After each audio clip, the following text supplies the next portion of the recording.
By now, you've probably heard my Magic Wand story. It's a brand that's been part of my personal journey for more than 20 years.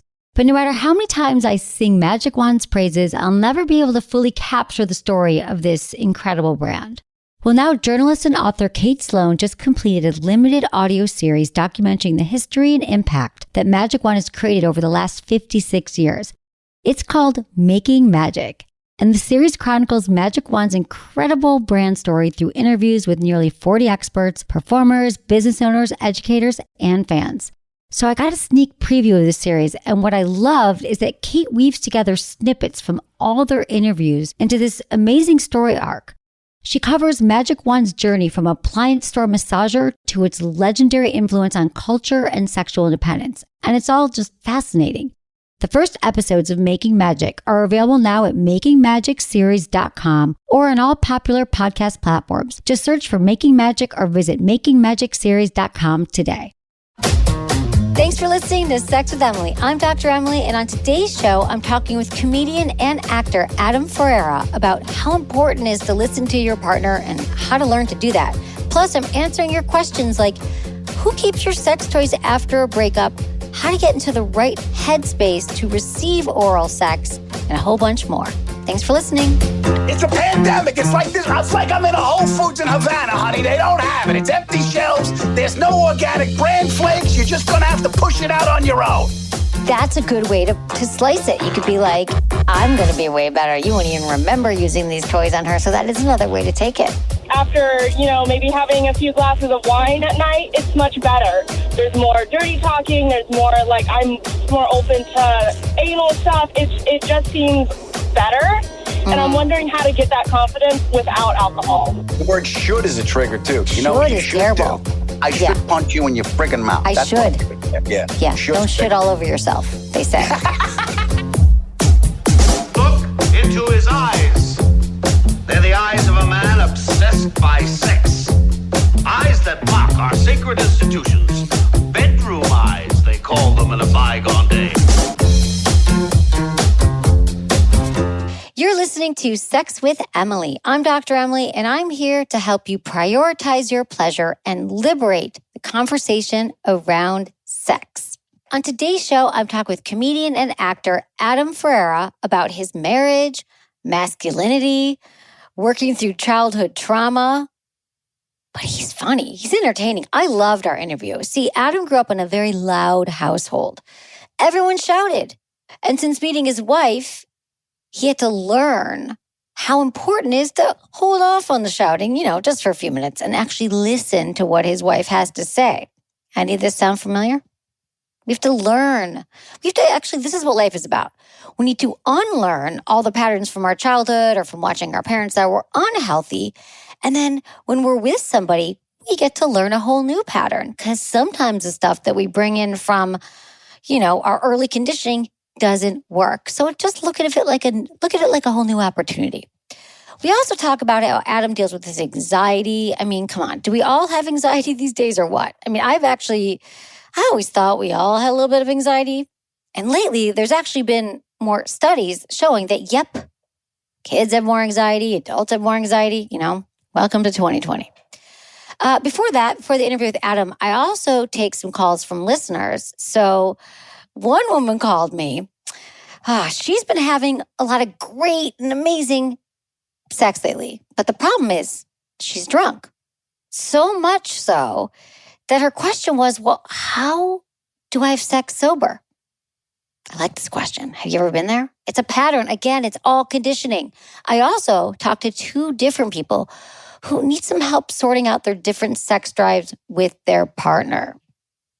Have you ever dealt with this before? I mean, listen, I think it's fair to say that most people are going to encounter this. Someone in the relationship is going to want sex more than their partner. Or maybe your partner is going to want sex more than you do. Maybe your partner wants sex every day. You want it once a week. How do you deal with that? Well, wherever you're at in this conversation, I'm going to give you tips to help make that conversation go a lot better, be more positive, and one where you and your partner come out with a resolution and you feel more aligned. I mean, isn't that what we want? A lot of this is just great communication skills. First up, I answer an email from Eric in Pennsylvania who doesn't know what to do with all of his sex toys after a breakup. And this was a great discussion. I mean, what would you do? So I'm going to answer this email from Eric, 37 in Pennsylvania. I love this topic.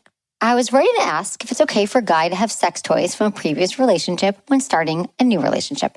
Historically, I've never had a problem bringing toys into a relationship, but would throw away the one or two things I accumulated at the end. I've been listening to your show religiously the last couple of years, and your recommendations have led to me expanding my purchases. I've purchased many of your sponsor items and highly reviewed items.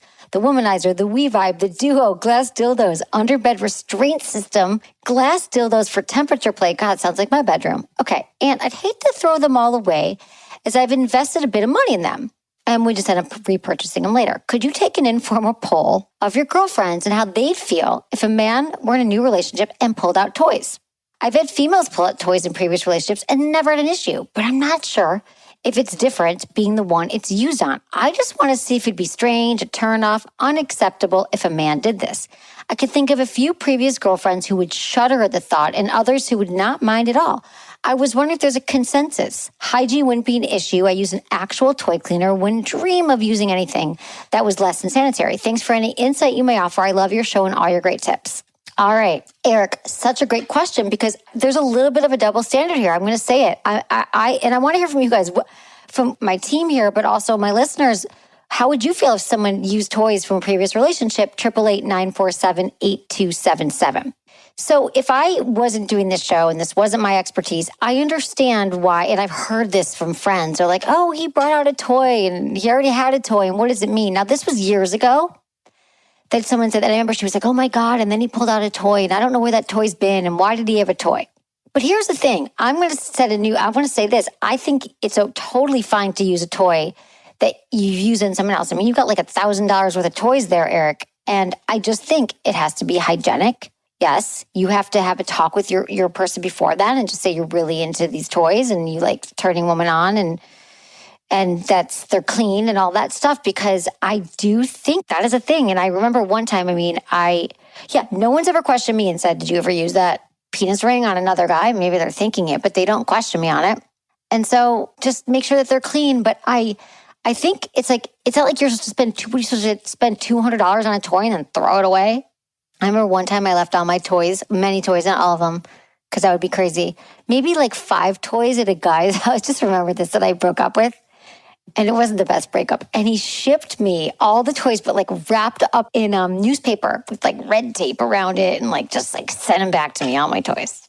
I was like, all right, dude, thanks. You could have used them on someone. I wouldn't care. But he sent them back to me. But I don't know. What do you guys think? Would you care about that? Would you use toys? And also another thing it brings to mind, what do you do with the stuff you get from an ex? Like, what if they got you a great gift? I know that I have a drawer full of like jewelry and stuff that people have gotten me. And I don't wear it, but some of it's nice and I just kind of keep it. I also keep every letter I've ever received from someone or email or note, birthday card.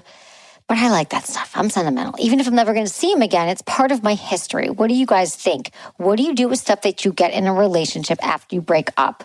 I don't know. I mean, I feel like at this point in my life, I just keep it. Like it's in a place. It's not mixed in with other stuff, but I have funny enough, I have a jewelry box that a guy gave me that has my initials on it, like probably 20 years ago. And I have like rings and things they gave me. And I don't know. To me, that's my history in my life. I like to have that stuff. So that's how I feel about it. But what do you do with all the stuff? Okay. My assistant says no, hard no on toy reuse with a new partner. But what if it's clean? Would you just throw away a $200 toy? I feel like it's bad juju if you're bringing it into a new relationship. But maybe that's just me being superstitious. Yeah, maybe. What if you like lit some sage around it or something? That could work. What if you did a ritual? What if you put it out during the new moon or something? You could try that. Yeah. No, I get it. And the natural impulse is that it's wrong because it's so intimate. I guess this is a tricky one. But yeah, you wear lingerie. I've worn lingerie with a certain person and then wear it again, you know? But I know that this is not widely held. I mean, I'm just trying to get you all to feel comfortable with toys, right? I'm just trying to have all you realize that it's a good thing to try something new and try something different in your relationship. But I'm not saying, I just think what a waste to throw all that stuff away. I feel like you don't need to lead with the fact that it's from an old relationship. You know what I mean? But I think if a guy whips out something, a dildo, that you if you were not somebody who was understood that like toys can be clean. What do you think, Amanda? If I was seeing a guy and he pulled out a sex toy, I would want to know. I would immediately want to know if it came from, if he like bought it specifically for me, or if he had it was from an ex-partner. But I'm an anxious attachment style, so I have jealousy issues. So really, okay, so you would not be. Okay, so it wasn't even about hygiene. It was more like now this person's energy, like what Nikita's saying, like it's bad. You have someone else's vagina in this. I get it. I understand that. I wouldn't be able to like, then I would kind of have it in my head of like them using it with each other, and I would know that they had like used it on each other. Yeah. No, you're right. I got it. I mean, people who are into like kinkier, like BDSM, and they have all their like bondage and all their toys, like this is something, but I think it's a lifestyle. And I think if you're into this stuff, you just kind of know. But I know what you're saying. Like you're like, that is not only like, it's not like having their shirt or someone else. It's like a toy that was in a very intimate place. And maybe this is selfish of me, but I think it's okay if it's my toy. Like I think Same. That's an exception. Yeah. No, I know. I mean, the thing is, yeah, you'd want to see it come out of the box. You'd be like, show me that it came from a box and you just bought it for me. Because you're right, we still have, even though we know that people we've been with have been with other people, it's like the history's right in your face with this vibrator that you know there was another vagina in the place that you're in and it was used. I mean, now that we're talking it through, I get why that is awkward. Mm-hmm. But he's got all these great toys. What is Eric going to do? Literally, if he's got all those toys, he's $1,000 worth of toys, at least. Throw them away or just find a partner and be like, listen, I put them, there's something called the UV, which we haven't talked about in a while, but it uses UV light. You plug it in and it kind of looks like a little mini dishwasher and it actually cleans your toys. It stores and cleans and sanitizes them. It's pretty awesome. I have some at the office for my team if you guys want some. But it's a really cool, you can also like wash your phone in it, your jewelry, your makeup brushes. But the point is like, if it's clean, it doesn't, maybe it's still just about like, I know I'm thinking, like, not only am I jealous, for example, but I'm thinking about that person right now. Like their vulva's in my face, essentially. Yeah, I'm wondering if maybe this guy had like a conversation with his partner first and was like, look, I have a lot of sex toys just because like it's something that turns me on. Would that like be something you were interested in doing together? And then so he like made it a conversation about their relationship and didn't just like whip it out with like a surprise. Maybe that's great. Like a lead no, that's exactly it, Amanda. Yeah, what'd you say, Nikita? Have like a lead in, almost like a disclaimer. You need it. And you need to talk about it. Like, yeah, something that's really central to my arousal and to my turn on, it's fantasy of mine is I love getting women off and playing with underbed restraints and toys. And I have a great collection. I would love to give you so much pleasure. Are you down with that? And then, she could think about it. She could let him know. And then when it happens, maybe she'll be so turned on in the moment, she won't really be thinking about where the toys came from. Because to your point, Amanda, yeah, I could see that. Like, oh, this is the other girl you're with. But I'm thinking about my experiences. Like, I mean, I just know guys I'm with. If I go on with someone next week, like I know he was probably having sex with someone a week ago, a year ago. Like he's had other partners besides me. So I don't know. If I don't know anything about his history and it's a new thing and we're dating and, I think it's just like, I like that he's personally he's into pleasure. Yeah. Sometimes, honestly, it like turns me on when like other people want to be with my partner, or where like if I know that they have like kind of a like raunchy history, I'm like, oh, and now you're with me, so like I'm the one you're with now. So I can see it from your perspective too, where it's like and then you get kind of territorial and you're like, oh, you think she was good with that sex toy? Well, wait till you see what I can do. Exactly. That's exactly it, Amanda. I see that's a good way to slice it. You could be like, I'm going to be way better. You won't even remember using these toys on her. So that is another way to take it. You're right. And they are with you in that moment. But do you want to hear, Amanda, about their previous sex, like what they've done? It's interesting you ask me that because sometimes I do.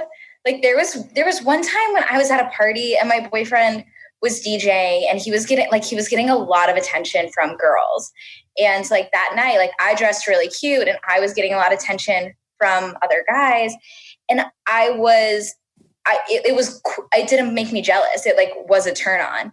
So it's something that I've been investigating because I do kind of like hearing about my like ex's past because it elevates his like hot commodityness, if that makes any sense.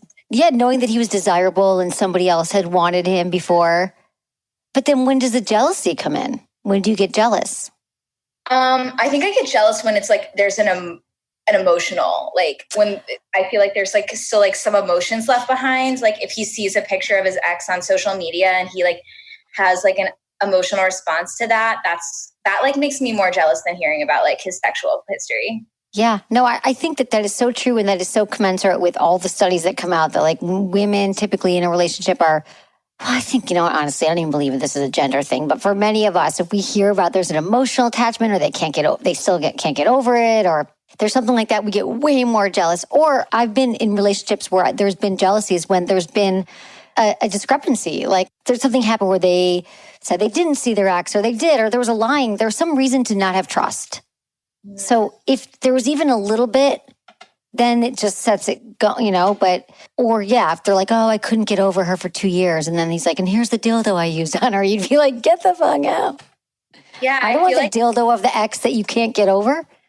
Yeah. It seems like it's a situational thing. Yeah, it is situational. Wow. Yeah. Jealousy is, what about stuff from an ex, Amanda? What do you do? With like the things what do you do with things when you break up with someone? This is probably not good advice, but I procrastinate on dealing with it by giving it to my friends. So like, for example, my ex made me this like beautiful wood mural. Like he made me this beautiful wood art that is huge. And I couldn't get rid of it because it was so gorgeous. And it wasn't like a piece of jewelry. I couldn't hide it anywhere.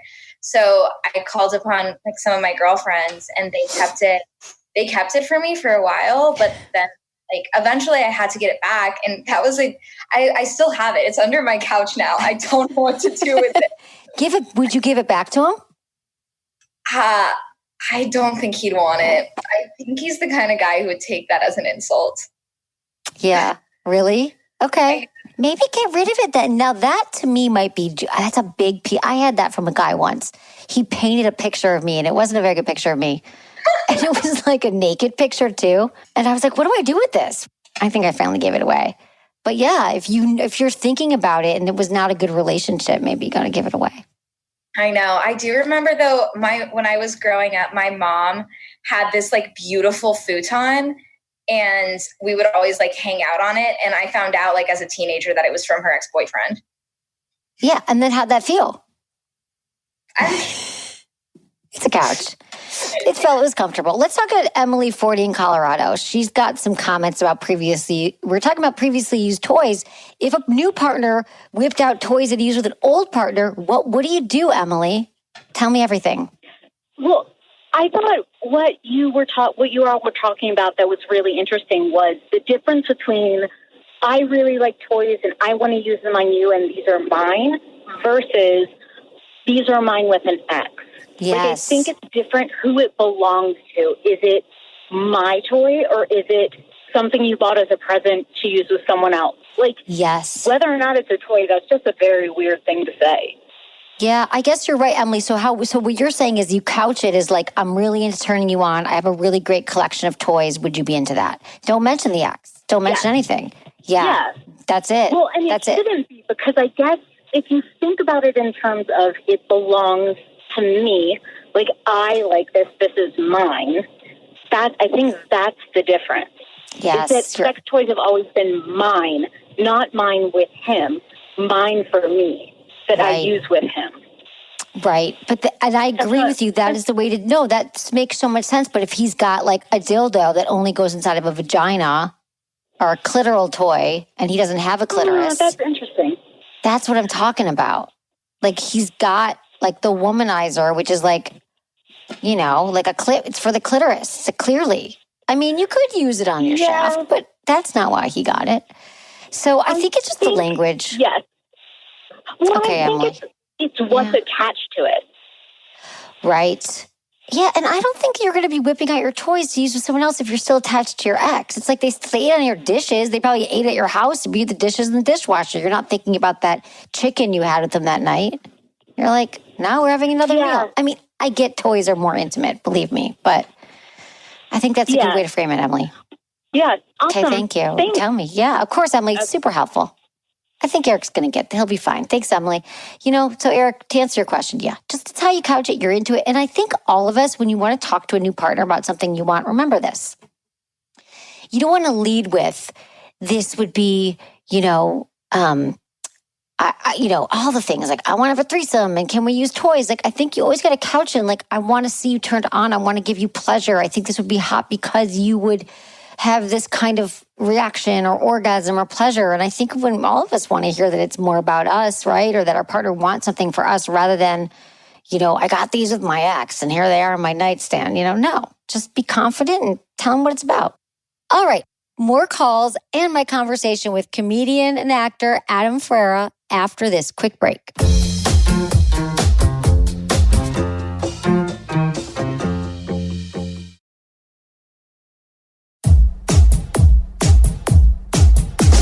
Let's talk to an anonymous female, 24 in Washington. Hi, how you doing? Hello. How can I help you, sweetie? What's going on?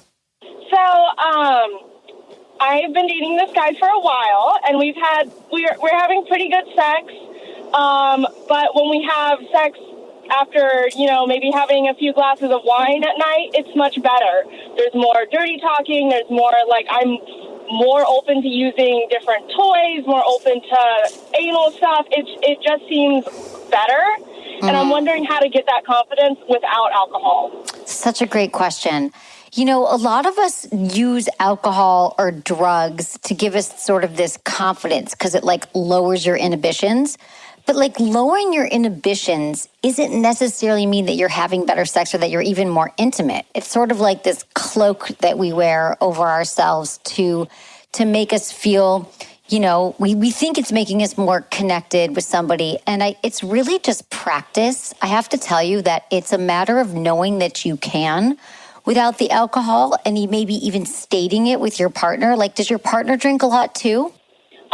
No, it's just some evenings we'll have a few drinks, and we find that we're more adventurous and we come away from the experience both taking away really good things, but it's hard for me to look at that same toy that I might have used while a bit tipsy and say, oh, okay, I'm okay with that, Yeah. It's, it's a practice. Here's the thing. We typically use, alcohol or whatever to kind of make us safe, right? We use it for confidence building. But there's so many, I know a lot of people who have actually gotten sober and they're like, God, they at first how could I have sober sex? It's going to be terrible. It's going to be so hard, and then you realize that, oh, it's actually better because I'm present and I'm mindful. So, but it is a practice. Do you think you could try to do it without alcohol? And then I would have you visualize how the sex is going to go down beforehand. For example, do you ever fantasize or masturbate? Yeah. Okay, awesome. So what might be helpful is the next time you're masturbating, think about the next time you're going to be together and what's going to happen, okay? I want you to think about he comes in the door, he's undressing you, you got your toys out, and then feel it, plan it, think about it. And then once you kind of have a plan in your head about what you want to happen, that's how we manifest everything, is actually having when we visualize what we want. So that's just one way. So you're I have a plan. I have something to look forward to, and I know how the sex is going to happen. But the only thing I can tell you about, do you drink a lot? Do you think that alcohol is a challenge in your life, or you're just saying during sex you tend to drink more?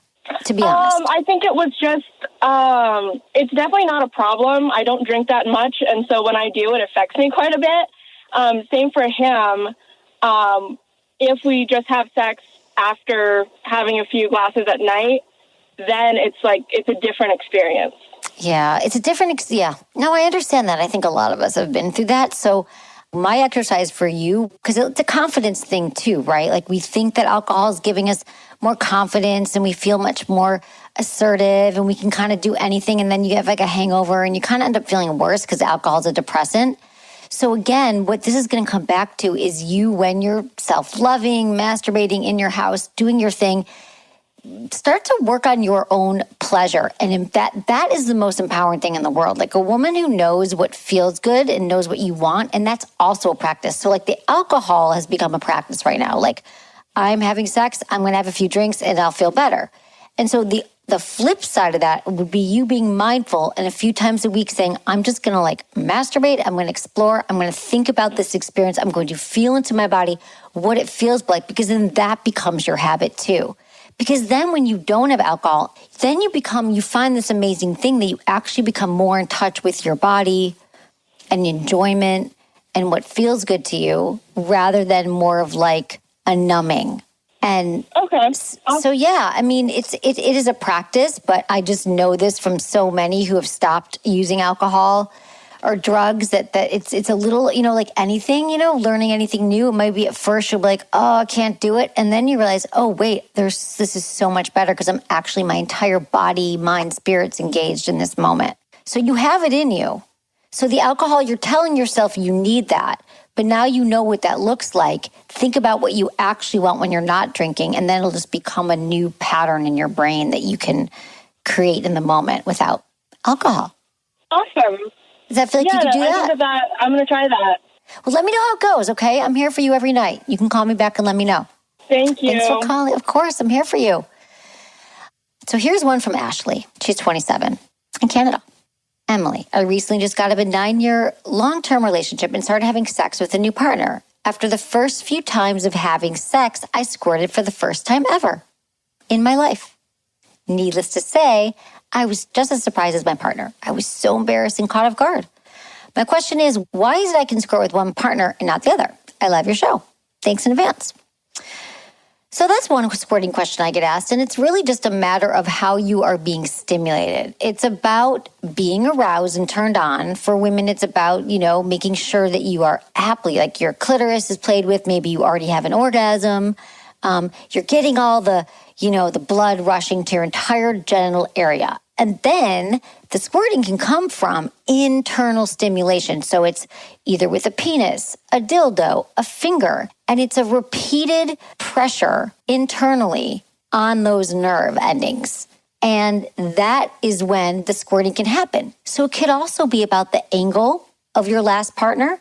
Maybe there was a certain angle that he was at, that he was, it's sort of like you're changing the angle. So your urethra is sort of much easier for the fluid to be expelled. Now, yes, it is fluid that is stored in your bladder, but it's called the Skene's gland, because I know you're all wondering if it's pee. I say, why the hell doesn't matter? But there are some traces of urine, but it is not urinating. It is a release of fluids that comes from this deeper repetitive penetration, and it has to do with positioning. It has to do with your arousal. So the more aroused you are, the more likely you are to expel fluids, squirt, female ejaculate. Let's talk to Brooke, 45, in Pennsylvania. Hi, Brooke. What's going on? Hi, Emily. How are you? Hi.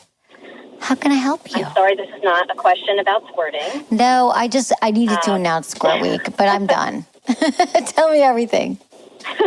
I have a rare, quiet moment to myself, and I wanted to talk to you about like a big picture issue. I'm 45. I've got 2 tweens. I have one parent who passed away, another ailing parent that I'm caring for a lot. I've got a great, loyal husband, partner. We have a decent sex life. He has a very high sexual appetite. I don't, but I try to keep up. But I think my biggest overall question, and I feel like maybe you can help me, is that I often feel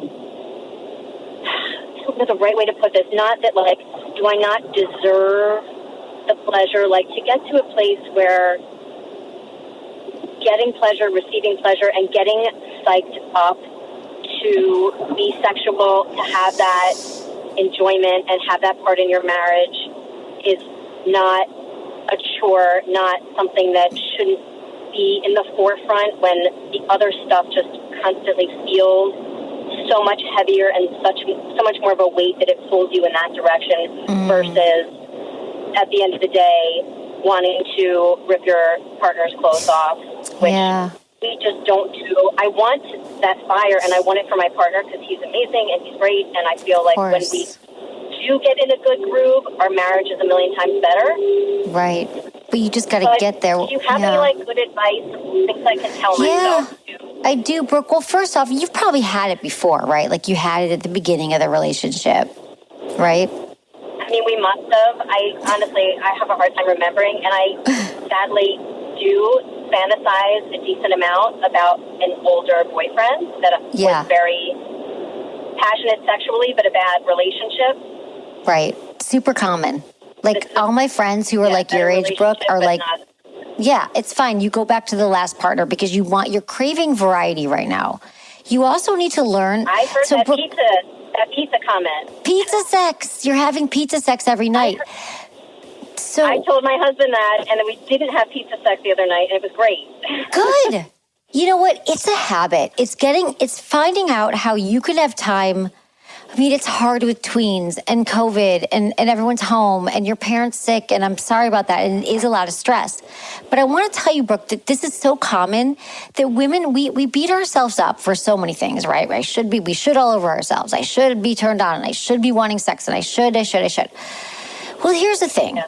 Here's the thing about arousal and desire. It doesn't just hit us over the head like we think it should. Oh, I'm always in the mood. I'm going to want it. Unfortunately, Brooke, it's another thing that we have to prioritize. But it doesn't even have to take a lot of time. It just needs to take a little bit of planning and carving time out in your week, in your day, where you are like giving yourself time, or with your partner, you're like clearing space, because it's really hard to switch from A to B, like the kids and your parents and the home, and then now I'm ready for sex. It's like giving yourself that time to be aroused, to be turned on. So I'm going to talk about self-pleasure, because continuing to do that, because sex begets sex. The more you have orgasms, the more you're going to want them.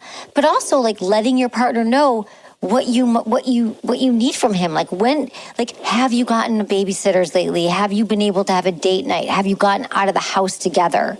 Have you gotten out of the house apart? Have you had any time to yourself in the last few months?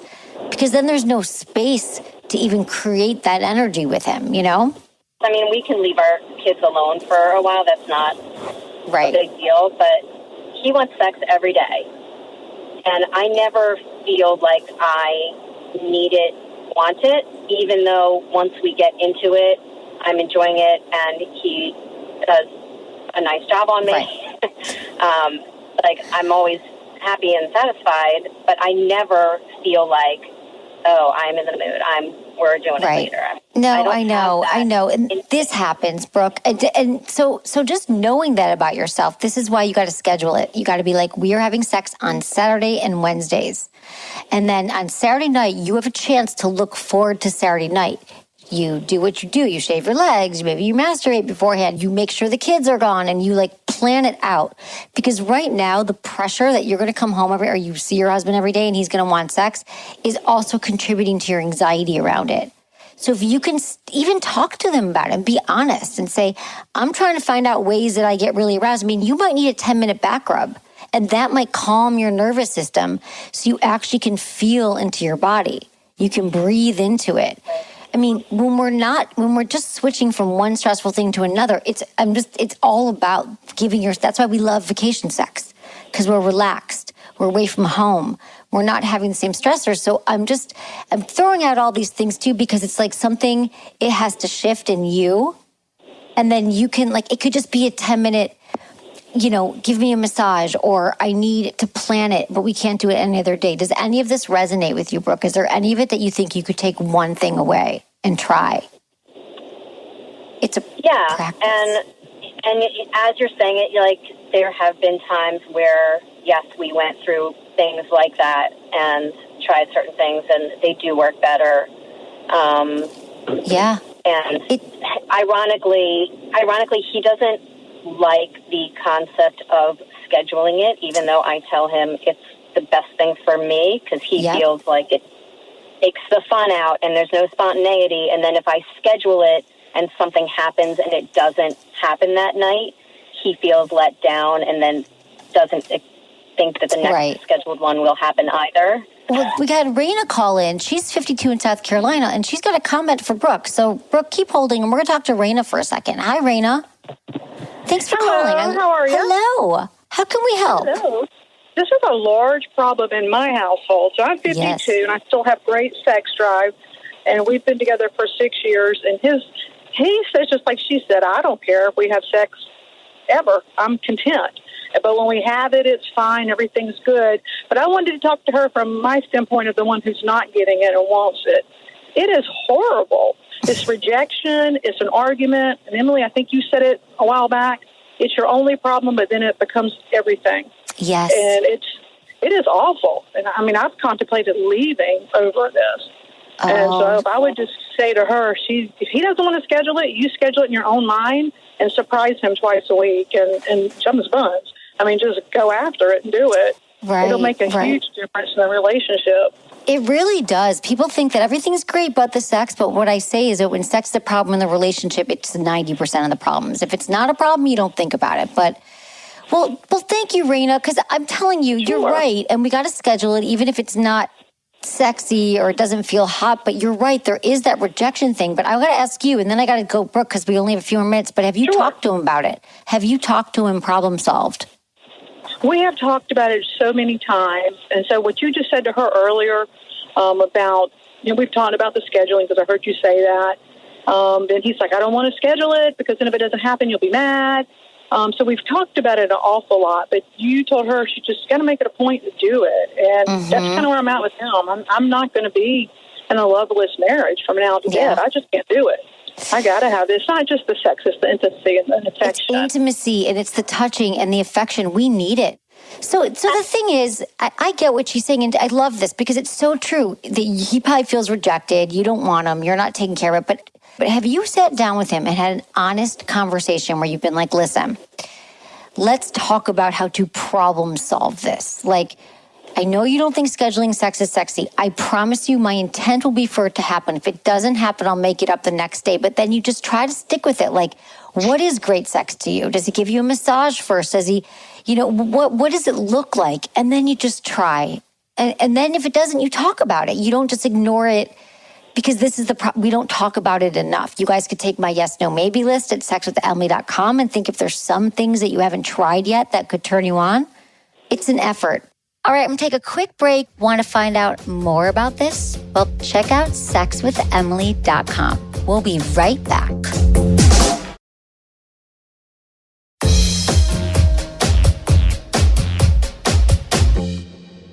I'm really excited to talk to my guest. He can help too. I believe he can. Adam Ferrara. He's the host of the Adam Ferrara podcast, 30 Minutes You'll Never Get Back. And it's an awesome podcast. It's so funny. I was on it a few weeks ago, and it's going to be coming out. You may also know him as a previous host of Top Gear. Some people on my team knew him from that. Or current star Why Women Kill on CBS. And I just found out he's going to be in Denver doing stand-up. Adam Ferrara, welcome to the show. Good to see you again, Emily. Thank you for having me. Thanks for the pressure. Here's another guest that can help. I can't be any help. It's awful. Well, I just thought you could maybe be the anti-help too. Like maybe you give the opposite advice and then you allow me to sound like the expert. So either way, I know we'll have a good time. Perfect. How's it been going? So you're home doing your podcast, which I'm very excited to be on it, that it's going to air this week. But also you're with your wife at home working, doing a podcast, living during quarantine for the last 86 years. So how's that going? Yeah. Look, it's been great. The podcast, yes, your episode is up this week. It's great. And my wife is on the show with me. So not only we live together, we work together. And it's been an adjustment because I usually either go on the road. I'm either going on the road doing stand-up or I'm going on the road shooting a movie or shooting something. So it's like I'm in, I'm out. So I'm actually invading my wife's home, my wife's office, because she works here. So it was a big adjustment. And every afternoon, I go for my Save My Marriage walk. So I just get out of the house, you know. She locks the door. Yeah, we She's need like, a pineapple. don't come back for an hour. Yeah, Emily, we don't need pineapple. You what? So we go to Whole Foods. We need the pineapple. We don't need pineapple. But I go for my walk. I give her break. She has her bird she feeds and the dog. So she got her creatures in the backyard.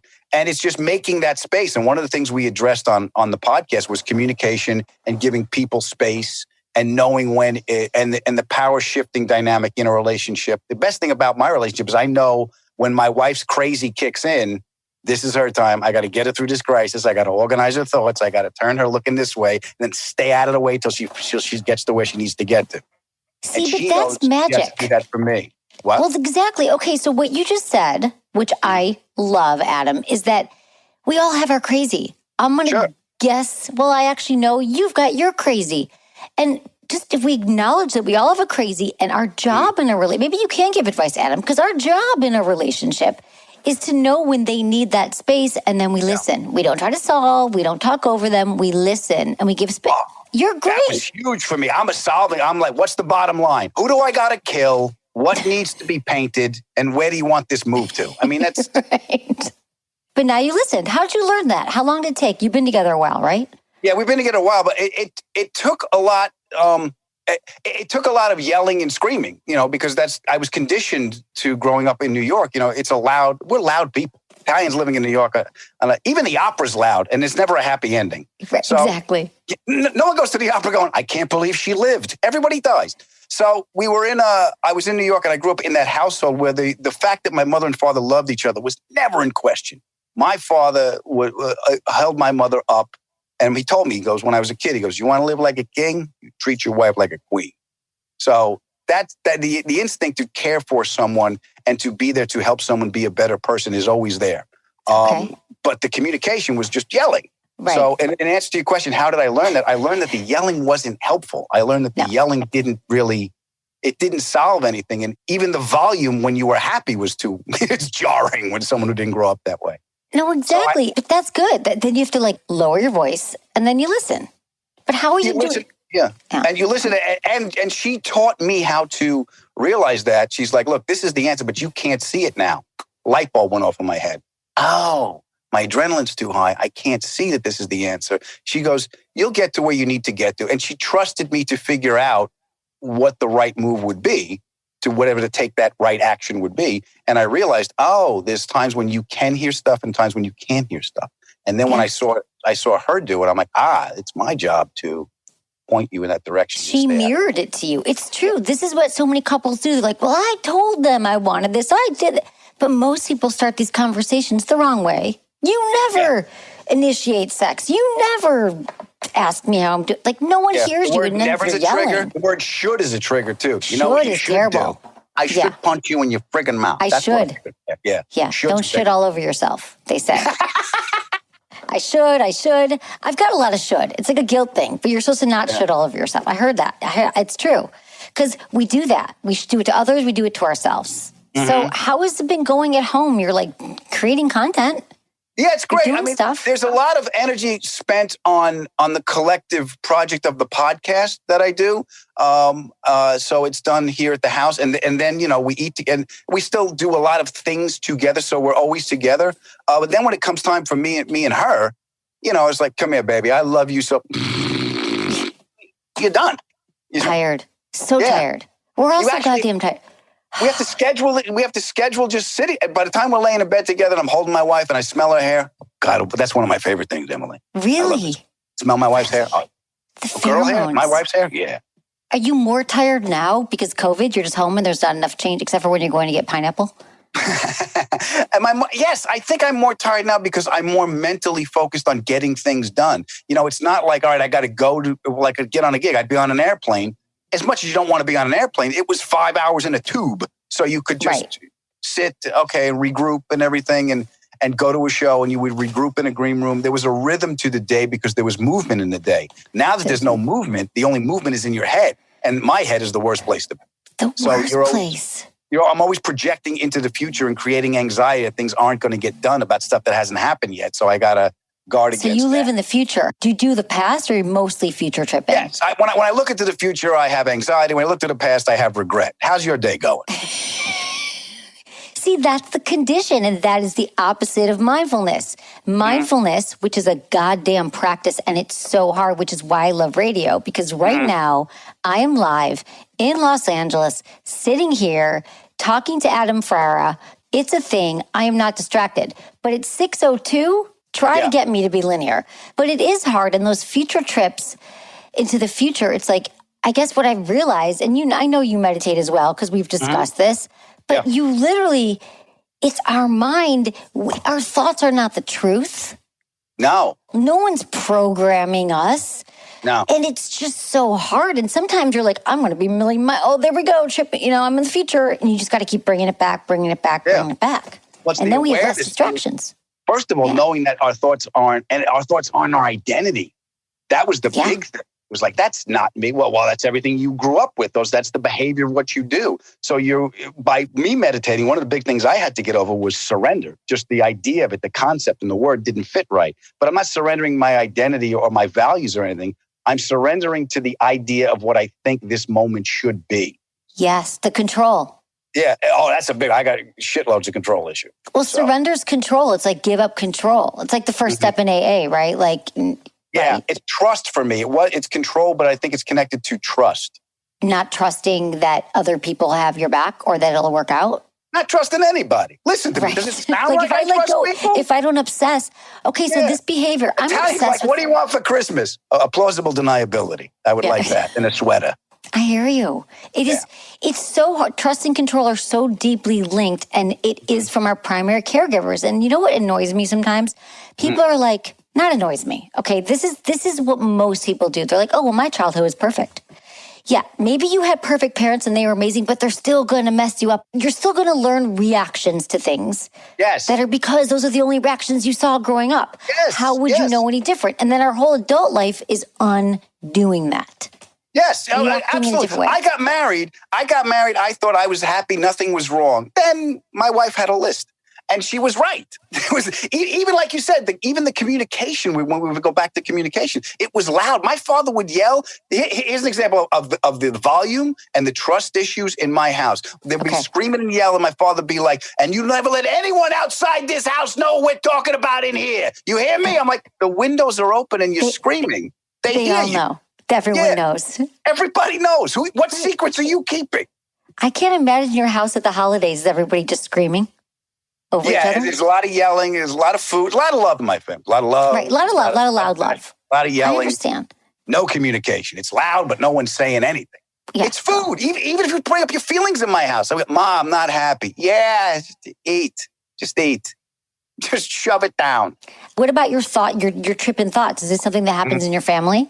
They're just yelling. But they're not aware of it. They're not aware that is what's happening. They're just aware this is the way the world is because that's the way they see it. I mean, as my father got older, my mother got older, they'd be like, it'd be like, they didn't adhere to those beliefs so strongly because I think because the kids were grown and we were taking care of ourselves. So the protective nature of my father was, he could relax a little bit and let go of the fear of the world, protecting his family from the world that he couldn't trust. So as you got older and that responsibility when your children are grown, kind of relaxes a little bit. And let's say when you get older, you run out of energy too. Look, being crazy is exhausting.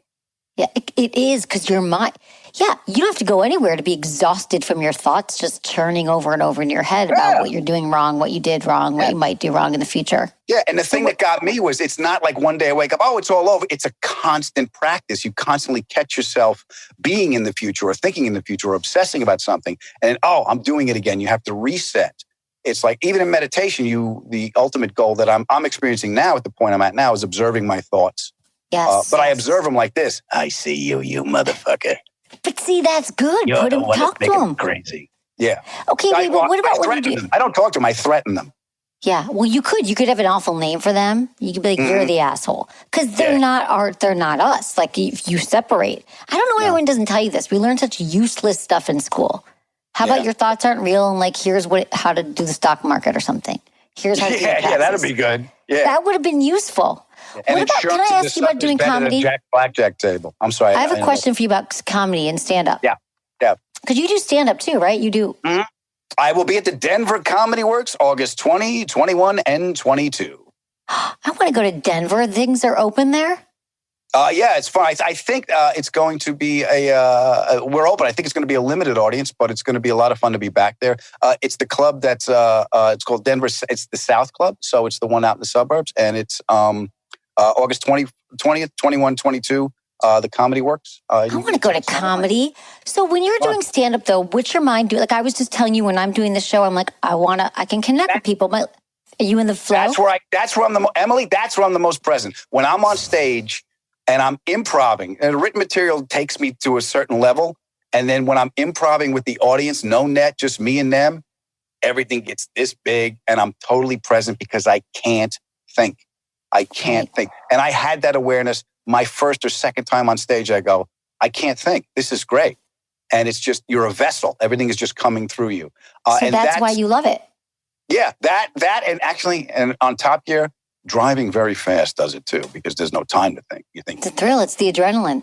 Yeah, but you're doing about 140, a car will start getting light and coming up off the frame. Yeah. I did it in a Superleggera, which is a Lamborghini. I did 180. And at 140, you can feel it coming up. And any movement is magnified and poof, you're dead. So I get that. I get more of a sustained presence doing stand-up in a live audience. So when there's a risk of death, or I guess of being, being embarrassed, or you're entertaining people, so you're in flow. Yeah, I don't think it's in being embarrassed, because that was a big fear, and I think part of the things that pushed me into being able to do my job and to be able to do what I can do on an improv level is it pushed me, because I went past that fear without even knowing that I was passing it. I experienced that laugh, and it was like hitting a golf ball right when I was a kid on stage. I'm like, I belong here. I don't know how long it's going to last. I don't know how long I'm going to be here, but this is where I need to be, and I can't control it coming to me. I got to set the conditions where it can happen to me again. Yeah. You had that knowing. That's what it is when you find your passion, you find your thing. And here's the good news for you, Adam. We were looking at this podcast trend that it showed the trends over the last few months since COVID, and like true crime was really high and all these other things. And then it showed true crime took a nosedive and all the comedy podcasts were rising. So I think that the 30 Minutes You'll Never Get Back podcast. It's great. You're on this week. That's the upside. Yeah, and I've been having such a great time connecting with friends and people I didn't know. I've had Nathan Lane did an episode for me. Edie Falco is a friend. I did Nurse Jackie with her. She's on. Kevin James, Anthony Edwards. Goose spoke to me. It was great. I actually got to talk to me, Goose, to Goose. You did? These are good talks. So it's kind of fun from home. I mean, it's weird because we're on Zoom. Like, I feel like I know you now, but we've never met in person. No, we never met in person. But we have I really enjoyed talking to you. I mean, even my editor, when I gave him the interview, he said, it's an hour. I said, we had fun. Make it sick. Is it an hour? Is it going to be an hour? Even though it's 30 minutes, you can't get back? Our episode is actually a little bit longer than they usually are, because I was having such a good time with you. So, yeah. Oh, my God. I know. It was fun. We talked about a lot. We talked about like gender roles and attraction and masculinity, toxic. I don't know. I don't remember what we said, but people might be interested. Yeah. Your confusion. Yeah. Getting at what can you do? I'll tell you the story. I went to Whole Foods. Because I go to provide for the wife. And that's where the modern man hunts. That's where you leave for an hour. I have to go. Yeah. And here's the thing. I don't even know why she sends me, because I don't have the power to buy anything. I have the power to take a picture of the ingredients, text them to her, and await further instructions standing there in the aisle. That's what I'm allowed to do. So she keeps reading everything. So I'm in there. I saw a guy snap, Emily, he was in the cereal aisle. He's in there. He's got the mask on. He's FaceTiming his wife on the phone. So he's holding up the phone, and I hear him say, "They don't have it, Laura. They don't have it.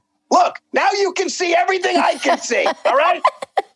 It's a pandemic. It's like this. It's like I'm in a Whole Foods in Havana, honey. They don't have it. It's empty shelves. There's no organic brand flakes. You're just going to have to push it out on your own." Well, it is true. Those shelves can be tricky sometimes. You think you don't see it, and someone else can see it on all the shelves. That's having a wife. That's Wi-Fi's. Every time I scream, "Honey, it's not here," she comes up. It's right in front of me. I know. Well, that's You're a witch. That wasn't here. That wasn't here when you just looked. Oh my God, people are losing it right now, and there is nothing in stores. I find it annoying.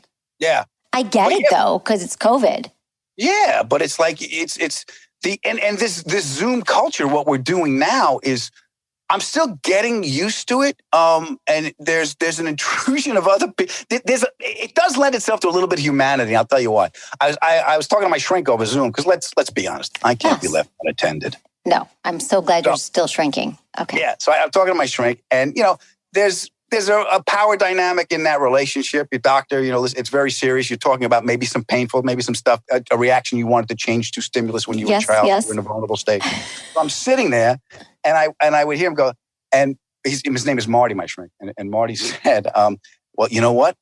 That just opened a door. That's in your childhood. This is the reason you felt less than your father. And the reason is, and I heard in the back, Marty, the dog shit on the stairs again. No. Marty, hold on. I'm working up here. Just screaming. Your therapist? Yeah, because he's like, please excuse me. And he covered his camera, but the mic was still on. He's like, I'm working up here, Susan. Oh my God! Right during the insightful moment. Oh, dude, these are crazy. Shit on the stairs again. Well, that I would yell too. I'm glad you're taking care of yourself, Adam. I love having you here. Okay, so people can find you everywhere. You're doing a lot, Adam.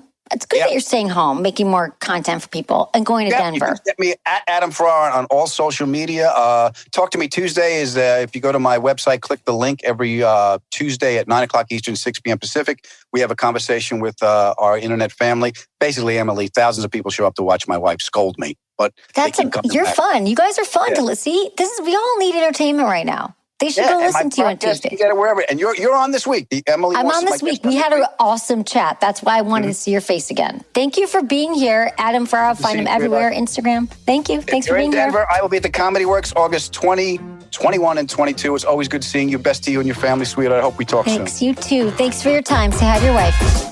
All right, there's so much more to talk about, so don't miss my next episode. Just subscribe to Sex with Emily right now. If you already subscribed, just take a minute to rate and review Sex with Emily. The deal is, the more 5-star ratings we get, the closer we're going to get to my mission. You know my mission. Lube on every nightstand, liberating the conversation around sex. So I appreciate it. I appreciate you. Thanks for doing that. Was it good for you?